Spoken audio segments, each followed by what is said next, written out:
তুরস্ক সবসময় একটা স্বপ্ন দেখে এসেছে, তারা ইউরোপের প্রবেশদ্বার হয়ে ইউরোপীয় ইউনিয়নের সদস্য হবে।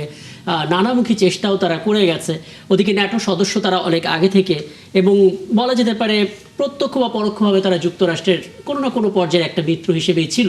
কিন্তু যখন যুক্তরাষ্ট্রের সোলমেট হিসেবে ইসরায়েলের সঙ্গে বাকবিতণ্ডা তৈরি হয়ে যায়, তখন যেটা আসলে আবুল কালাম আজাদ মজুমদার বলছিলেন যে মধ্যপ্রাচ্যের সংঘাতে জিয়ে থাকে কিনা, এবং এটাই আসলে ইসরায়েল চাইছে কিনা, সামনে কি দেখেন আসলে?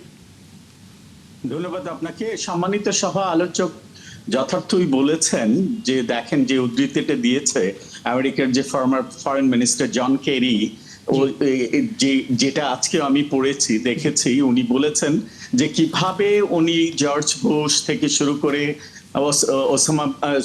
বারাক ওবামা, পরবর্তীতে বাইডেনকে চেষ্টা করেছিলেন যুদ্ধে যেভাবে হোক ইনভলভ করার জন্য, কিন্তু কেউ কিন্তু সেটাতে ইনভলভ হয়নি। এটা সম্ভব হয়নি এজন্য ওনারা মানসিকভাবে সবাই স্টেবল ছিলেন। ওনারা শুধু নিজের রাষ্ট্রের কথা চিন্তা করেনি, পৃথিবীর কথাও চিন্তা করেছেন। কিন্তু এই মানসিক ভারসাম্যহীন একজন নেতার সামনে কিন্তু কোনো যুক্তি চলে না, আসলে কোনো লজিক এখানে কাজ করে না। সত্যিকার অর্থে আমার কাছে মনে হয় এই মানসিক ভারসাম্যহীন লোকটা যেভাবেই হোক যুদ্ধকে প্রলম্বিত করতে চাচ্ছে।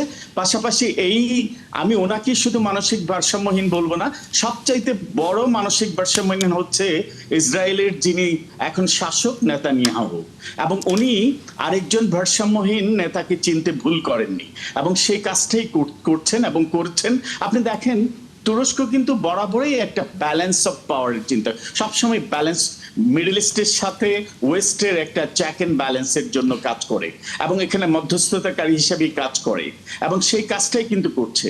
এবং দেখেন যেভাবে চিন্তা করছে যে ইরানের পর যদি এই অঞ্চলে পসিবিলিটি কোনো পসিবল রাইভাল হয়, সেটা তুরস্ক হতে পারে।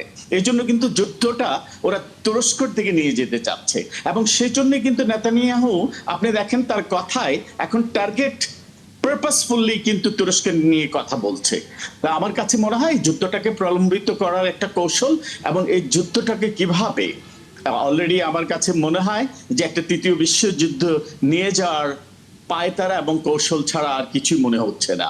এবং যেটার সাফারিংস ওরা ভেবেছে যে আমরা যেহেতু সাফার করছি, শুধু আমরা কেন সাফার করব, সারা ওয়ার্ল্ডকে আমরা সাফার করে ছাড়বো, ব্যাপারটা সেরকমই মনে হচ্ছে। একদম। মাননীয় সংসদ সদস্য, আপনার মনে হয় কিনা, অনেক বিশ্লেষকরা এটা বলেন যে বাংলাদেশ একটা ভূ রাজনীতির ফাঁদে পড়ে যাচ্ছে, অনেকটা এভাবে যে বাংলাদেশের সাথে ভারতের একটা ভালো সম্পর্ক তৈরি হচ্ছে, ভারতের সাথে ইসরায়েলের আর একটা ভালো সম্পর্ক তৈরি হচ্ছে, এবং তারা বলা শুরু করেছে যে একজন আরেকজনের ফাদারল্যান্ড মাদারল্যান্ড জিউসদের নানা কিছু। মানে বাংলাদেশ আসলে ভারত ইসরায়েল এই সমস্ত মেরুকরণের মধ্যে যদি পড়ে যায়, সিদ্ধান্ত কি নেবে? না, বাংলাদেশের জন্য তো আমি আগেই বলেছিলাম যে একটা কঠিন চ্যালেঞ্জ সামনে অপেক্ষা করছে। একদিকে দেখেন আমাদের অর্থনৈতিক ক্ষেত্রে বলেন, আমাদের কর্মসংস্থানের ক্ষেত্রে বলেন, আমাদের কিন্তু মিডল ইস্ট আমাদের সামনে সবসময় এসে দাঁড়িয়েছে। তারপর ভারতের সাথে প্রতিবেশী কিন্তু আমাদের একটা সম্পর্ক রাখতে হবে, আর ইসরায়েলের সাথে আমাদের কোনো কূটনৈতিক সম্পর্ক কিন্তু নেই।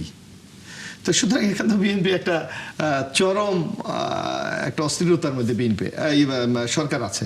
সুতরাং আমি মনে করি যে এখানে সরকারের খুব আমাদের যে রাষ্ট্রীয় যে নীতি, যে সবার সাথে বন্ধুত্ব, কারোর সাথে শত্রুতা নয়, এই নীতি যে কোনো ভাবে বজায় রেখে আমাদের কৌশলে এগোতে হবে, না আমরা কিন্তু হয়তো চরম সংকটে আমরা পড়ে যেতে পারি। এটা কি এতটা সহজ হবে? কি বলে, মানে আমরা এটা তো সহজ হবে না। আর সবার সাথে বন্ধুত্ব, কারোর সাথে শত্রুতা না, এটা তো শেখ মুজিবুর রহমানের নীতি। আমার মনে হয় বাংলাদেশের বিকল্প কি হতে পারে, মানে আমরা কাদের সাথে বন্ধুত্ব করবো আর কি, কাদের সাথে? কারণ আমাদেরকে কিন্তু ঠেলে দেওয়া হচ্ছে এমন ভাবে যেখানে আমরা আসলে নির্বাচন করে নিচ্ছি যে কাদের সাথে যেতে হবে, না যে আছে। এটা আমাদের অর্থনৈতিক স্বার্থকে অবশ্যই অগ্রাধিকার দিতে হবে। আমাদের অর্থনৈতিক স্বার্থ যেখানে প্রতিষ্ঠিত থাকবে, সেটাকে মাথায় রেখে সরকারকে কাজ করতে হবে। আপনি দেখেন মিডল ইস্টের কথা বলেছেন, মাত্র যদি দুটো দেশ আপনি ধরেন, সৌদি আরব এবং সংযুক্ত আরব আমিরাত, এই দুটো দেশে বাংলাদেশের 50 লক্ষ লোক বসবাস করে এবং কাজ করে। বসবাস করে না, শুধু কাজ করে, এবং তারা সবাই সক্ষম কর্মক্ষম পুরুষ, এবং তারা রেমিটেন্স পাঠায় বাংলাদেশে। সো এই দুটো দেশ যখন কোনো যুদ্ধে এফেক্টেড হয়, তাহলে অবভিয়াসলি বাংলাদেশ এফেক্টেড হয়। কিন্তু বাংলাদেশের সমস্যাটা যে শুধু তা না, আপনার তেলের যে চেইন রিয়াকশনটা, এই চেইন রিয়াকশনটা ইতিমধ্যে কিন্তু বিভিন্ন শিল্পে পড়তে শুরু করেছে। আমরা সবাই পেট্রোল পাম্পে লম্বা লাইন দেখছি, কিন্তু আমরা এটা দেখছি না যে আমাদের গার্মেন্টস ক্ষেত্রে উৎপাদন পড়ে গেছে, বিকজ আমাদের গার্মেন্টসে আপনার পাওয়ার সাপ্লাই ডিসরাপ্টেড হচ্ছে। আমাদের যে প্লাস্টিক শিল্প, সেখানে আপনার ডিসরাপশন হচ্ছে। অনেক ধরনের চেইন রিয়াকশন হচ্ছে।